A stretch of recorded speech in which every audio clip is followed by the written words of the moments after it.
이달 초 한 여행 사이트에서 일본인의 한국 여행 후기가 올라왔습니다. 씨는 필리핀 세부에 갔다가 한국에 들렀는데요. 3일 동안 관광 중 눈에 띄는 것을 발견했습니다.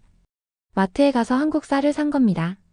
일본에서도 쌀을 팔 텐데 왜 한국에 와서까지 쌀을 사게 된 것일까요? 지금 바로 만나보겠습니다. 안녕하세요. 저는 아키라 츠바사, 평범한 40대 회사원입니다. 항상 그랬듯 출근 전 마트에 들러 집에 필요한 물건을 사러 왔죠. 장바구니에 우유와 빵을 담고 다음으로 쌀 코너로 발길을 옮겼습니다. 집에 쌀이 떨어져 가고 있었거든요. 하지만 쌀 코너에 도착한 저는 가격표를 보고 걸음을 멈췄어요. 5kg에 4,200엔. 눈을 비비고 다시 가격표를 확인했지만 잘못 본 것이 아니었습니다. 이게 맞나? 저는 중얼거렸어요. 얼마 전까지만 해도 이 정도 가격은 아니었던 것 같은데 말이죠. 옆에서 장을 보던 중년 여성이 한숨을 쉬며 말했습니다. 요즘 쌀값이 정말 많이 올랐어요. 우리 동네에선 빵으로 대체하는 가정도 많다고 하더군요. 저는 잠시 고민하다가 결국 쌀을 장바구니에 담았어요. 새 아이와 아내가 있는 가정에서 쌀은 포기할 수 없는 필수품이었기 때문입니다. 하지만 계산대에서 영수증을 받아들며 제 마음은 무거워졌어요. 점점 오르는 물가 속에서 가족의 식탁은 날이 갈수록 단출해지고 있었거든요. 집으로 돌아온 저는 아내 미카에게 장을 봐온 물건들을 건넸습니다. 미카는 쌀 봉지를 보며 작게 한숨을 내쉬었지만 곧 밝은 표정으로 바꾸며 말했어요. 고마워요. 오늘 저녁은 오므라이스를 해볼까 해요. 아이들이 좋아하는 메뉴였지만 저는 알고 있었습니다. 이전보다 밥의 양을 줄이고 계란을 더 많이 사용하는 미카의 작은 노력을요. 식탁에 둘러앉은 가족들의 웃음소리가 예전보다 줄어든 것 같아 제 마음은 무거웠어요. 회사에서도 동료들 사이에서 비슷한 이야기가 오갔습니다. 물가 상승, 특히 쌀값 인상에 대한 불만이 많았죠. 점심시간 구내 식당에서 밥을 먹던 동료가 말했습니다. 내 월급은 그대로인데 물가만 자꾸 오르니 살기가 점점 힘들어지는 것 같아. 저도 고개를 끄덕였어요. 집에 돌아가는 길 스마트폰으로 뉴스를 검색해보니 일본 전역에서 쌀값 상승으로 인한 가계 부담이 커지고 있다는 기사가 여럿 있었습니다. 일부 지역에서는 작년보다 30% 이상 가격이 올랐다는 내용도 있었죠. 그날 밤 저는 가족 앨범을 펼쳐보았어요. 작년 여름 휴가 때 찍은 사진들이었습니다. 넉넉한 음식이 놓인 식탁에서 활짝 웃고 있는 아이들의 모습, 행복해 보이는 미카의 얼굴이 담겨 있었죠. 저는 깊은 한숨을 내쉬었습니다. 다음날 출근길 여행사 앞을 지나던 제 발걸음이 멈췄어요. 창문에 걸린 해외여행 포스터가 눈에 들어왔기 때문입니다. 필리핀 세부 특가 상품. 오랫동안 여행을 가지 못했던 제 마음에 작은 생각이 떠올랐어요. 휴가를 내서 가족들과 함께 잠시라도 일상에서 벗어나 보는 건 어떨까 하는 생각이었죠. 저는 결심했습니다. 조금 무리해서라도 가족들과 함께 휴가를 떠나기로 말이에요. 그리고 그 결정이 제 인생을 바꿔놓게 될 줄은 그때의 저는 전혀 알지 못했습니다. 여행사에 들어서자 상담원이 저를 반갑게 맞이했어요. 필리핀 세부행 패키지에 대한 설명을 들으며 제 마음은 한껏 부풀었죠. 투명한 바다와 눈부신 백사장, 그곳에서 보낼 5일간의 휴가는 지친 일상에서 벗어날 수 있는 완벽한 기회였습니다. 귀국할 때 인천을 경유하게 되는데 3일 정도 한국에 머무르는 옵션도 있습니다. 추가 비용 없이 말이죠. 저는 잠시 고민했어요. 한국은 한 번도 가본 적 없는 나라였지만 일본과 가까운 이웃 국가인 만큼 문화적으로도 관심이 있었습니다. 게다가 추가 비용 없이 또 다른 나라를 경험할 수 있다니 나쁘지 않은 제안이었죠. 그럼 그 옵션으로 해주세요. 집에 돌아와 가족들에게 여행 계획을 알렸어요. 아이들은 환호성을 지르며 기뻐했고 미카도 오랜만에 밝은 표정을 지었습니다. 그 모습을 보며 결정을 잘했다고 생각했죠. 여행 당일 우리 가족은 설렘 가득한 표정으로 간사이 국제공항에 도착했어요. 비행기에 오른 첫째 아들 켄타는 창문 밖 풍경을 구경하며 들떠 있었고 쌍둥이 딸 유미와 아미는 기내식이 나오자 환호성을 질렀습니다. 오랜만에 보는 가족들의 행복한 모습에 제 마음도 가벼워졌죠. 세부에 도착한 우리 가족은 일상의 스트레스를 모두 잊은 채 휴가를 만끽했어요. 하얀 모래사장에서 모래성을 쌓고 투명한 바다에서 스노클링을 즐기며 현지 음식을 맛보는 시간은 그야말로 완벽했죠. 아이들의 웃음소리가 끊이지 않았고 미카의 얼굴에도 오랜만에 편안한 미소가 번졌습니다. 5일간의 세부 여행을 마치고 우리는 인천행 비행기에 몸을 실었어요. 한국에 대해 별다른 기대 없이 그저 여행의 연장선으로 생각했지만 인천국제공항에 발을 내딛는 순간부터 새로운 경험이 시작됐습니다. 아빠, 여기 공항이 정말 크고 깨끗해요. 켄타가 눈을 동그랗게 뜨고 말했어요. 인천에서 머물 호텔로 이동하는 동안 저는 창밖으로 보이는 한국의 풍경에 감탄했습니다. 깔끔하게 정돈된 도로와 고층 빌딩들, 곳곳에 보이는 녹지 공간은 일본과 비슷하면서도 또 다른 매력이 있었죠. 호텔에 짐을 풀고 우리 가족은 주변 관광지를 둘러보기로 했어요. 인천 송도의 센트럴파크, 월미도, 차이나타운 등 다양한 곳을 방문하며 한국의 문화와 풍경을 느꼈습니다. 특히 식당에서 맛본 한국 음식의 맛에 가족 모두 감탄했죠. 한국 음식 생각보다 훨씬 맛있네요. 미카가 불고기를 먹으며 말했어요. 3일간의 인천 여행 마지막 날, 저는 귀국 전 선물을 사기 위해 대형 마트에 들르기로 했습니다. 가족들과 함께 마트에 들어선 저는 넓은 매장에 놓인 다양한 상품들을 구경하며 이것저것 장바구니에 담았죠. 그리고 식품 코너를 지나치던 중 제 발걸음이 문득 멈췄어요. 쌀이 진열된 코너 앞이었습니다. 가격표에 적힌 숫자를 본 제 눈이 커졌어요. 국산 쌀 4kg에 13,000원, 현미 5kg에 15,000원. 저는 재빨리 환율을 계산해 보았습니다. 이게 일본 돈으로 얼마지? 계산 결과에 저는 믿을 수 없다는 표정을 지었어요. 두 가지 쌀을 합쳐도 3,000엔이 채 되지 않는 금액이었습니다. 일본에서 같은 양의 쌀을 사려면 최소 6,000엔은 필요한 가격이었죠. 제 마음속에 뭔가가 울컥 솟아올랐습니다. 이 가격이면 우리 애들한테 매일 밥을 넉넉히 먹일 수 있잖아. 제 눈시울이 붉어졌어요. 최근 몇 개월간 가족들의 식탁이 점점 단출해지는 것을 지켜보며 느꼈던 무력감이 떠올랐기 때문입니다. 특히 쌀값 상승으로 밥의 양을 조절해야 했던 순간들, 더 많이 먹고 싶어하는 아이들의 눈빛을 외면해야 했던 순간들이 머릿속을 스쳐 지나갔죠. 저는 잠시 망설였어요. 과연 외국에서 쌀을 사가도 될까 하는 의문이 들었기 때문입니다. 근처에 있던 마트 직원에게 다가가 조심스레 물었습니다. 실례지만 이 쌀, 외국으로 가져갈 수 있을까요? 직원은 밝은 미소로 답했어요. 네, 가능합니다. 다만 공항 검역소에 신고하셔야 해요. 특별한 제한은 없으니 걱정 마세요. 저는 감사의 인사를 전하고 다시 쌀 코너로 돌아왔어요. 잠시 고민하다 현미 5kg짜리 2포대와 백미 4kg짜리 3포대를 카트에 실었죠. 가족들은 놀란 표정으로 저를 바라보았습니다. 여보, 이 많은 쌀을 어떻게 가져갈 거예요? 미카가 물었어요. 가격이 정말 싸단다. 일본의 절반도 안 돼. 이 정도면 한 달은 넉넉히 먹을 수 있을 거야. 제 설명에 미카도 가격표를 확인한 후 놀란 표정을 지었습니다. 아이들은 이런 어른들의 대화를 이해하지 못한 채 다른 물건들을 구경하고 있었죠. 계산을 마치고 나오는 길, 저는 문득 마트의 분위기가 일본과는 다르다는 것을 느꼈어요. 넉넉한 물건들, 여유로운 손님들, 그리고 활기찬 직원들의 모습이 눈에 들어왔죠. 특히 먹거리 코너의 풍요로움은 최근 물가 상승으로 침체된 일본의 마트와는 사뭇 달랐습니다. 호텔로 돌아온 저는 쌀 포대를 보며 생각에 잠겼어요. 단순히 쌀 가격의 차이를 넘어 두 나라 사이의 생활 방식과 농업 정책의 차이를 느끼게 된 것이죠. 일본에서는 농업 인구의 감소와 보호 무역으로 인해 쌀 가격이 꾸준히 오르고 있지만 한국은 어떻게 이렇게 저렴한 가격을 유지할 수 있는지 궁금했습니다. 귀국날, 저는 일찍 공항에 도착해 검역 신고를 했어요. 검역 직원은 친절하게 절차를 안내해 주었죠. 한국 쌀 가져가시는군요. 좋은 선택하셨어요. 한국 쌀 정말 맛있습니다. 직원의 말에 저는 미소를 지었어요. 단순한 업무적 대화였지만 그 말 속에 담긴 자국 농산물에 대한 자부심이 느껴졌기 때문입니다. 이런 작은 경험들이 모여 제 마음속에 한국에 대한 좋은 인상을 남겼습니다. 비행기 안에서 저는 창밖을 바라보며 이번 여행을 돌아보았어요. 세부의 아름다운 해변도 좋았지만 예상치 못하게 인천에서의 경험이 더 큰 의미로 다가왔죠. 특히 쌀을 통해 느낀 문화적, 경제적 차이는 저에게 많은 생각을 하게 했습니다. 아빠, 집에 가면 한국 쌀로 밥 해 먹어요? 옆자리에 앉은 유미가 물었어요. 그럼 오늘 저녁에 바로 해볼까? 저는 딸의 머리를 쓰다듬으며 대답했습니다. 야호, 한국 쌀 맛있겠다. 아미가 흥분된 목소리로 말했죠. 간사이 국제공항에 도착한 우리 가족은 서둘러 집으로 향했어요. 모두가 한국에서 사온 쌀로 지은 첫 밥을 기대하고 있었기 때문입니다. 집에 도착한 미카는 곧바로 쌀을 씻어 밥솥에 앉혔습니다. 깔끔하게 식힌 쌀알이 햇빛에 반짝이는 모습이 예뻤죠. 밥솥에서 김이 모락모락 피어오르고 구수한 밥 냄새가 집안에 퍼졌어요.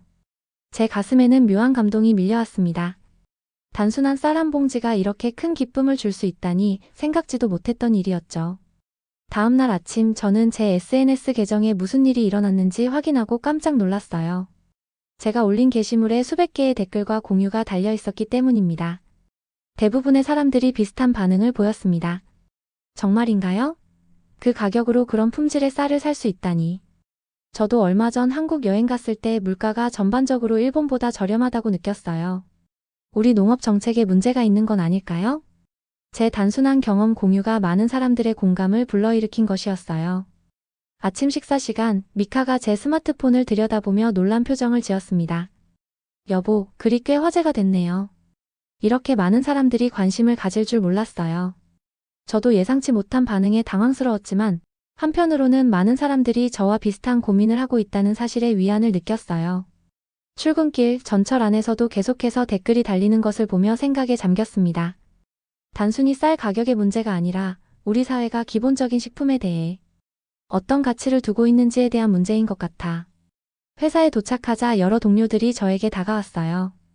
어제 점심시간에 했던 이야기가 SNS를 통해 널리 퍼진 것을 알고 온 것이었죠. 츠바사 씨, 당신 글 봤어요. 정말 놀라운데요. 저도 다음 휴가 때 한국 가볼까 생각 중입니다. 쌀 말고 다른 식품들도 가격 차이가 많이 나나요? 사진 좀 더 보여줄 수 있을까요? 저는 동료들의 질문에 제가 알고 있는 한도 내에서 답변했어요. 그리고 점심시간에는 더 많은 동료들이 모여 한국 쌀에 대한 이야기를 나눴죠. 대화는 자연스럽게 일본 농업의 현실과 문제점으로 이어졌습니다. 농업 인구가 줄어들고 있으니 생산량도 감소하는 건 어쩔 수 없는 일이겠죠. 하지만 다른 나라들은 어떻게 해결하고 있는지 배울 필요가 있지 않을까요? 한국도 비슷한 상황일 텐데. 이런 대화를 나누는 동안 저는 제 단순한 경험, 공유가 이렇게 많은 사람들의 관심을 불러일으킬 줄은 몰랐어요. 그저 가족을 위해 저렴한 쌀을 사왔던 일이 이제는 사회적 담론으로 확장되고 있었던 것이죠. 퇴근 후 저는 더 많은 정보를 공유하기 위해 SNS에 추가 글을 올렸어요. 한국에서의 마트 경험, 식품 가격 비교, 그리고 무엇보다 한국 쌀의 맛과 품질에 대한 솔직한 감상을 담았습니다. 글을 마무리하며 이렇게 적었죠. 단순히 가격 차이를 넘어 이웃나라가 기본 식품을 어떻게 관리하고 국민에게 공급하는지 우리도 배울 점이 있지 않을까요? 쌀 한 톨에 담긴 의미가 이렇게 크다는 걸 이번 여행을 통해 깨달았습니다. 이 글은 전날보다 더 큰 반향을 일으켰어요. 지역 신문사의 기자가 저에게 연락해 인터뷰를 요청했고 몇몇 농업 관련 블로거들도 제 경험에 관심을 보였습니다. 제 이야기는 한국은 왜 이렇게 잘하고 있는가라는 주제로 여러 온라인 커뮤니티에서 논의되기 시작했죠. 주말, 저는 기자와의 인터뷰에서 제 경험을 솔직하게 이야기했어요. 한국 쌀의 가격과 품질, 그리고 그것이 가족에게 가져다준 변화까지 모두 담았습니다. 사실 처음에는 그저 저렴한 쌀을 발견해 기뻤을 뿐이었습니다. 하지만 집에 돌아와 그 쌀로 밥을 지어 먹으면서 이것이 단순한 가격 문제가 아니라는 걸 느꼈죠. 우리 아이들이 밥을 더 달라고 하는 모습을 보며 무척 감동했어요. 기자는 고개를 끄덕이며 제 이야기를 경청했어요. 인터뷰가 끝나고 저는 한 가지 제안을 받았습니다. 지역 농업 포럼에서 일반 소비자 입장에서의 경험을 발표해달라는 것이었죠. 처음에는 망설였지만 미카의 격려에 용기를 내어 수락했어요. 당신의 이야기가 많은 사람들에게 공감을 불러일으키고 있어요. 우리 가족의 경험이 어쩌면 더 큰 변화의 시작이 될 수도 있잖아요. 미카의 말에 저는 깊이 생각했습니다. 제 작은 발견이 어쩌면 일본 농업과 식품, 정책에 대한 새로운 논의를 불러일으킬 수 있다는 가능성에 책임감과 사명감이 느껴졌어요. 그날 밤 저는 다시 한번 한국에서 사온 쌀로 지은 밥을 먹으며 감사한 마음을 느꼈습니다. 이 주가 지난 후 제 이야기는 더 넓은 범위로 퍼져나갔어요. 지역 신문에 실린 인터뷰 기사가 온라인으로 공유되며 전국적인 관심을 받게 된 것이죠. 특히 쌀처럼 일본인의 식생활에 기본이 되는 식품의 가격과 품질 문제는 많은 사람들의 공감을 얻었습니다. 어느 평일 저녁, 제가 퇴근 후 집에 돌아오자 켄타가 흥분된 목소리로 말했어요. 아빠가 텔레비전에 나왔어요. 놀란 저는 거실로 들어가 텔레비전을 보았습니다. 전국 뉴스 채널에서 한국 쌀의 경쟁력이 주목받고 있다는 제목의 리포트가 방송되고 있었어요. 그 속에는 제 SNS 게시물과 신문 인터뷰 내용이 인용되어 있었죠. 일반 시민의 우연한 발견이 일본 농업 정책에 대한 논의를 불러일으키고 있습니다. 오사카에 사는 회사원 츠바사 씨는 한국 여행 중 우연히 발견한 저렴한 쌀 가격에 충격을 받았다고 합니다. 미카와 아이들은 텔레비전에 나온 저를 보며 환호했어요. 저 자신은 당황스러웠지만 한편으로는 제 이야기가 많은 사람들에게 전해진다는 사실에 기뻤습니다. 뉴스에서는 한국과 일본의 농업 정책 차이, 유통 구조의 차이 등을 전문가 인터뷰와 함께 분석하고 있었어요. 그리고 마지막에는 이런 내용이 나왔습니다. 많은 시청자분들이 한국 쌀에 관심을 보이고 있습니다. 일부 수입업체에 따르면 최근 한국산 쌀에 대한 문의가 급증했다고 합니다. 이 뉴스를 본 후 제 전화기가 쉴 새 없이 울렸어요. 친구들, 친척들, 심지어 어릴 적 학교 동창들까지 연락해 왔습니다. 모두 제 이야기에 공감하며 한국 쌀에 대해 더 알고 싶어 했죠. 다음날 회사에서도 저는 작은 유명인사가 되었어요. 다른 부서 사람들까지 저에게 인사를 건네며 한국 쌀에 대해 물었습니다. 점심시간에는 부장님까지 제 테이블에 와서 관심을 보였죠. 츠바사군, 자네 이야기 들었네. 나도 다음 달에 가족여행으로 한국 가볼까 생각 중인데 어디 마트가 좋은지 알려줄 수 있나? 저는 제 경험을 바탕으로 성심성의껏 조언했어요. 그리고 퇴근 후에는 농업 포럼에서의 발표를 위한 준비를 했습니다. 단순한 개인 경험을 넘어 쌀이라는 기본식품을 통해 본 두 나라의 차이점에 대해 깊이 생각했죠. 주말 농업 포럼 발표장에 선 저는 긴장된 모습이었어요. 청중석에는 농업 관계자, 경제학자 그리고 일반 시민들이 앉아 있었습니다. 저는 깊게 숨을 들이마시고 발표를 시작했어요. 저는 그저 평범한 회사원이자 새 아이의 아버지입니다. 한국에서 저렴한 쌀을 발견하고 감동받은 경험을 나누고 싶어 이 자리에 섰습니다. 저는 제 여행 경험, 한국 마트에서의 발견, 그리고 그것이 가족에게 가져다준 변화를 진솔하게 이야기했어요. 특히 아이들이 밥을 맛있게 먹는 모습과 미카가 눈물을 흘렸던 순간을 언급할 때는 저 자신도 목이 메었죠. 쌀은 단순한 식품이 아닙니다. 우리의 식탁, 가족의 행복, 그리고 문화와 직결된 소중한 것입니다. 이웃나라가 어떻게 이런 기본적인 것을 저렴하고 품질 좋게 공급하는지 우리도 배울 점이 있지 않을까요? 발표가 끝나고 많은 사람들이 저에게 질문과 격려의 말을 건넸어요. 특히 한 농업 전문가는 제 이야기가 정책 입안자들에게도 전달되어야 한다고 강조했습니다. 그날 밤 집으로 돌아온 저는 가족들과 함께 저녁 식사를 하며 오늘의 경험을 나눴어요. 미카는 자랑스러운 표정으로 제 손을 잡았습니다. 여보가 우리 가족을 위해 쌀을 사온 것이 이렇게 큰 이야기가 될 줄 누가 알았겠어요? 정말 자랑스럽습니다. 저는 미소를 지으며 고개를 끄덕였어요. 이제 한국 쌀은 거의 떨어져 가고 있었습니다. 저는 결심했어요. 다시 한국에 가서 쌀을 사오기로 말이죠. 2주 후 저는 다시 한국행 비행기 티켓을 예약했어요.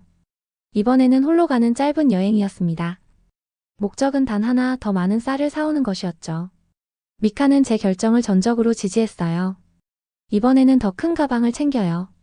우리 부모님 것도 사드려야 하니까. 저는 고개를 끄덕였어요. 지난번 여행 후 제 부모님과 미카의 부모님도 한국 쌀의 맛을 보고 감탄했기 때문입니다. 특히 70대인 제 아버지는 옛날 일본 쌀 맛이 난다며 눈시울을 붉히기도 했습니다. 인천공항에 도착한 저는 이전과는 다른 감정을 느꼈어요. 이제는 낯선 경유지가 아니라 소중한 것을 얻으러 온 특별한 장소로 다가왔기 때문입니다. 공항에서 시내로 향하는 버스 안에서 저는 창밖 풍경을 감상하며 지난 몇 주간의 일들을 돌아보았어요. 제 SNS 게시물과 인터뷰는 여전히 회자되고 있었습니다. 특히 농업 정책 전문가들 사이에서 한국 농업의 효율성과 유통 구조에 대한 연구가 활발히 이루어지고 있다는 소식을 들었어요. 저 자신도 몇몇 농업 관련 단체에서 강연 요청을 받았죠. 쌀 한 봉지가 이렇게 큰 파장을 일으킬 줄은 정말 몰랐습니다. 인천의 대형마트에 도착한 저는 이전보다 더 체계적으로 쇼핑을 했어요. 현미와 백미를 골고루 선택하고 특히 유기농 제품도 몇 개 골랐습니다. 계산대에서 마트 직원이 저를 알아보고 말을 걸었어요. 혹시 지난달에도 오셨던 분 아니세요? 일본에서 오신. 저는 놀라며 고개를 끄덕였어요. 직원은 미소를 지으며 말했습니다. 일본 뉴스에서 봤어요. 한국 쌀에 대해 좋게 말씀해 주셔서 감사합니다. 이번에는 더 많이 사가시네요? 저는 쑥스럽게 웃으며 대답했어요. 네, 이번에는 가족들과 친척들 목까지 사가려고요. 모두 한국 쌀의 팬이 되었거든요. 직원은 흐뭇한 표정으로 제 쌀을 포장해 주었어요.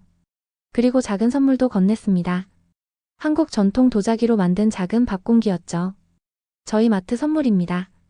이 공기에 한국 쌀로 지은 밥을 담아 드시면 더 맛있을 거예요. 저는 감동하여 고개 숙여 감사 인사를 했어요. 일본에서는 상상할 수 없는 따뜻한 대접이었습니다. 마트를 나오며 저는 문득 깨달았어요. 이것은 단순한 쌀 구매가 아니라 두 나라 사이의 문화 교류이자 서로에 대한 이해의 시작이었던 것입니다. 호텔로 돌아온 저는 쌀 봉지들을 정리하며 생각에 잠겼어요. 처음에는 단순히 저렴한 가격에 놀라 쌀을 사왔지만 이제는 그 의미가 달라졌습니다. 한국 쌀은 단순한 식품이 아니라 한 나라의 농업 기술과 정책 그리고 식문화를 담고 있는 상징이 되었던 것이죠. 다음 날 저는 인천의 농업연구소를 방문했어요. 제 이야기가 화제가 된 이후 한국의 한 농업 전문가가 연락해 와서 연구소 견학을 제안했기 때문입니다. 연구소에서 저는 한국의 쌀 재배 기술, 품종 개량 연구, 그리고 효율적인 유통 시스템에 대한 설명을 들었어요. 우리도 고령화와 농업 인구 감소라는 문제를 겪고 있지만 기술 혁신과 효율적인 정책으로 극복하려 노력하고 있습니다. 연구원의 설명을 들으며 저는 깊은 인상을 받았어요. 비슷한 문제를 겪고 있지만 접근 방식의 차이가 이렇게 다른 결과를 만들어낸다는 사실이 흥미로웠습니다. 연구소 방문을 마치고 공항으로 향하는 길, 저는 스마트폰으로 짧은 영상을 찍었어요. 연구소에서 배운 내용과 이번 여행의 소감을 담은 영상이었습니다. 한국은 단지 싸게 파는 나라가 아니었습니다. 가장 기본적인 것 쌀 한 톨에 담긴 정성과 기술, 그것이 한 나라의 품격을 말해주는 것이었습니다. 저는 공항에서 이 영상을 SNS에 올렸어요. 그리고 서둘러 탑승 게이트로 향했습니다. 집에 가져갈 쌀이 가득 담긴 큰 가방을 끌고 말이죠. 8장. 오사카에 도착한 저를 가족들이 반갑게 맞이했어요. 아이들은 제가 가져온 쌀 봉지를 보고 환호성을 질렀습니다. 아빠, 한국 쌀 또 가져왔네요. 야호. 미카는 제 어깨를 안으며 귓속말로 물었어요. 이번 여행은 어땠어요?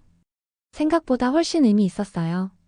단순히 쌀을 사오는 것을 넘어 많은 것을 배우고 왔습니다. 그날 저녁, 우리 가족은 새로 산 한국 쌀로 밥을 지어 먹었어요.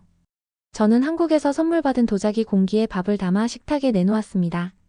그리고 연구소에서 배운 내용과 만난 사람들 이야기를 가족들에게 들려주었어요. 우리가 생각했던 것보다 한국은 농업 기술이 정말 발전해 있더군요. 특히 쌀 재배와 관련된 연구가 활발하게 이루어지고 있었습니다. 제 이야기를 들으며 미카는 깊은 생각에 잠겼어요. 그리고 문득 제안했습니다. 우리도 뭔가 할 수 있지 않을까요? 단순히 한국 쌀을 사 먹는 것을 넘어서. 미카의 말에 저는 고개를 끄덕였어요. 사실 비행기 안에서 계속 그런 생각을 했었습니다. 제 경험이 이렇게 많은 사람들에게 영향을 미쳤다면 좀 더 의미 있는 일을 할 수 있지 않을까 하는 생각이었죠. 다음 날 저는 휴가를 내고 지역 농업협회를 찾아갔어요. 그곳에서 일본 쌀 농사의 현실과 문제점에 대해 더 자세히 알아보고 싶었기 때문입니다. 협회 관계자들은 저를 반갑게 맞아주었습니다. 츠바사 씨의 이야기는 저희도 잘 알고 있습니다. 사실 일본 농업은 많은 도전에 직면해 있습니다. 고령화된 농부들, 젊은 세대의 농업 기피, 그리고 복잡한 유통 구조가 문제죠. 저는 제가 한국에서 본 것과 배운 것들을 공유했어요. 특히 한국의 농업연구소에서 진행 중인 품종 개량 연구와 효율적인 유통 시스템에 대한 정보는 협회 관계자들의 큰 관심을 끌었습니다. 한국의 시스템을 그대로 가져올 수는 없겠지만 배울 점은 분명히 있네요. 특히 젊은 농부들을 위한 지원 정책은 우리도 고려해 볼 만합니다. 대화가 끝나고 협회장이 저에게 제안했어요. 츠바사 씨, 다음 달에 열리는 전국 농업 포럼에서 한국 농업에 대한 이야기를 해주실 수 있을까요? 실제 경험자의 시각으로 들려주시면 큰 도움이 될 것 같습니다. 저는 잠시 망설였어요. 저는 농업 전문가도 아니고 그저 소비자의 입장에서 우연히 경험한 것뿐인데 말이죠. 하지만 협회장의 진심 어린 요청에 결국 수락했습니다. 제가 아는 한도 내에서 최선을 다해 이야기하겠습니다. 집으로 돌아온 저는 미카에게 오늘 있었던 일을 이야기했어요. 미카는 제 손을 꼭 잡으며 말했습니다. 여보가 정말 자랑스러워요. 처음에는 그저 쌀 한 봉지가 우리 가족에게 가져다 준 작은 행복이었지만 이제는 더 많은 사람들에게 영향을 줄 수 있는 기회가 되었네요. 그날 밤 저는 베란다에 나가 별이 빛나는 하늘을 바라보았어요. 쌀 한 봉지로 시작된 이 여정이 어디까지 이어질지 궁금했습니다. 하지만 한 가지 확실한 것은 이 경험을 통해 저 자신도 우리 가족도 더 넓은 시각으로 세상을 바라보게 되었다는 사실이었어요. 한 달 후 일본 뉴스에서는 한국 농업의 경쟁력이 주목받고 있다는 특집 리포트가 방송되었습니다. 그 속에는 제 이야기와 함께 양국 농업 전문가들의 인터뷰가 포함되어 있었어요. 이웃나라의 성공 사례를 연구하고 배우는 것은 우리 농업의 미래를 위해 중요합니다. 한 시민의 우연한 발견이 이렇게 의미 있는 대화의 시작점이 되었다는 것은 매우 고무적인 일입니다. 저는 텔레비전을 보며 깊은 감동을 느꼈어요. 그리고 옆에 앉은 가족들을 바라보았습니다. 밝게 웃고 있는 아이들, 따뜻한 눈빛으로 저를 바라보는 미카. 저는 이 모든 것이 쌀 한 봉지에서 시작되었다는 사실이 믿기지 않았습니다. 한국은 단지 싸게 파는 나라가 아니었어요. 가장 기본적인 것 쌀 한 톨에 담긴 정성과 기술, 그것이 한 나라의 품격을 말해주는 것이었습니다. 그리고 이제 저는 그 소중한 깨달음을 더 많은 사람들과 나누고 싶었어요. 내일은 부모님 댁에 들러 한국 쌀로 지은 밥을 함께 먹기로 했습니다. 소박하지만 가장 본질적인 행복의 시작이었어요.